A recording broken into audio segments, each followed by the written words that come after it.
আসসালামু আলাইকুম। তো আজকে যে বিষয়টা দেখাবো সেটা হচ্ছে যে ভিউ ট্যাবের ভিউ মেনুর আন্ডারে কোন কোন টুলসগুলো আমাদের শিখতে হবে সেগুলা। সো এখানে দেখুন ডকুমেন্টসটা পাসওয়ার্ড প্রোটেক্টেড আছে। সো আমি এটাকে ওপেন করতেছি। ওপেন করার পরে আমরা ভিউ মেনুতে যাব। এখানে গিয়ে দেখি যে এখানে অনেকগুলো অপশন রয়েছে, তার মধ্যে নর্মাল বলতে এটা নর্মাল অবস্থানে আছে, অর্থাৎ এটা পেজের যে ভিউ সেটা।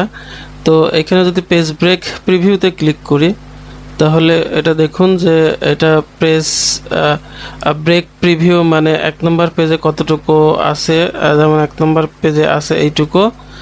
তারপরে এইভাবে পেজ 2তে কতটুকু আছে। সো এই যে পুরো ডকুমেন্টস কিন্তু পুরো ডকুমেন্টসটাকেই কিন্তু এইভাবে শো করতেছে, অর্থাৎ 1 নম্বর পেজে কতটুকু, 2 নম্বর পেজে কতটুকু, 3 নম্বর পেজে কতটুকু এইভাবে দেখাচ্ছে। তো আমরা কিন্তু এখান থেকে এটা কমাই দিলে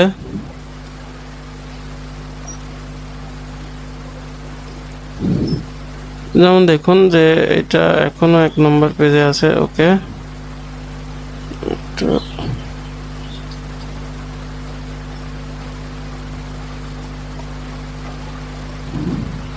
সো দেখুন এটা কিন্তু বাইরে ছিল 1 নম্বর পেজের, এখন ভিতরে ঢুকে গেছে।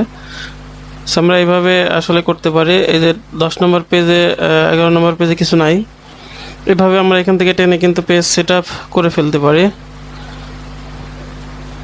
আমি আবার নর্মালে গেলাম, নর্মালে এই অবস্থা থাকলো। পেজ লেআউটে ক্লিক করলাম।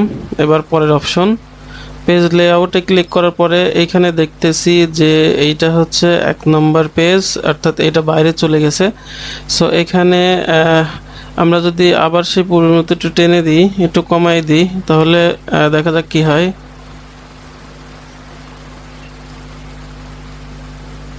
দেখুন এটা এই বাইরের যে পেজটাতে ছিল সেটা আবার এখানে ঢুকে গেছে। সো এইভাবে কিন্তু আমরা এটা করতে পারি। আমরা আবার নর্মাল প্রিভিউতে গেলাম, এখানে কাস্টম ভিউ এটা আমাদের দরকার হবে না। গ্রিড লাইন, যেটা গ্রিড লাইনটা যদি তুলে দিই তাহলে এখানে দেখুন যে গ্রিডগুলো উঠে গেছে।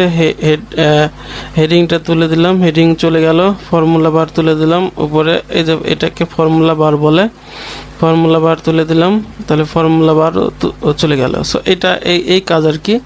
এখন জুমের যে বিষয়টা, এখানে বাই ডিফল্ট কিন্তু এই যে এখানে 100% নিচের দিকে 100% হয়ে থাকে। সো এটা আমরাকে 200 করতে পারি, 75 করতে পারি, ছোট বড় করতে পারি এইভাবে। তারপরে আর একটা ভাবে করতে পারি, সেটা হচ্ছে আমরা কিবোর্ড থেকে কন্ট্রোল এবং মাউসের যে চাকা রয়েছে সেটা কিন্তু ঘুরাই কম বেশি আমরা এইভাবে আমাদের কাজের সুবিধার জন্য আমরা করতে পারি। সো তারপরে এখানে দেখুন যে জুম টু সিলেকশন, অর্থাৎ সিলেকশনটাকে জুম করব, তাহলে আমরা এটাকে যদি সিলেকশন করে জুমে ক্লিক করি তাহলে কিন্তু এই সিলেকশনটা জুম হয়ে যাবে। সেইগুলো আর কি। নিউ উইন্ডোতে যদি ক্লিক করি তাহলে আর একটা নতুন একটা শিট, নতুন একটা ওয়ার্কবুক ওপেন হয়ে যাবে। এখানে নিউ উইন্ডোতে ক্লিক করলে দেখুন এখানে 2টা এক্সেল শিট হয়ে গেছে, একটা হচ্ছে সেলস ডাটা 1 আর একটা 2 নামে। সো এটা আমাদের কাজ আর কি নিউ উইন্ডোতে। আর এখানে আর একটা গুরুত্বপূর্ণ জিনিস, সেটা হচ্ছে ফ্রিজ প্যান। এই জিনিসটা আমাদের লাগবে। সো আমরা এখান থেকে আসলে সিলেক্ট করতে পারবো না, তাহলে আমরা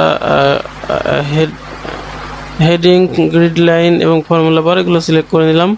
সো এখানে দেখুন যে freeze pane, freeze top row, freeze first column. So এটা হচ্ছে কলাম, ফার্স্ট কলাম, এটা হচ্ছে ফার্স্ট রো, আর এটা হচ্ছে ফ্রিজ প্যান। যদি আমরা এখানে ইয়ে করি তাহলে এটাকে প্যান হয়ে যাবে। আমরা এটা যদি দেখি যে টপ রোতে যদি আমরা ফ্রিজ করি তাহলে কিন্তু এই টপ রোটা কিন্তু এভাবেই থেকে যাবে।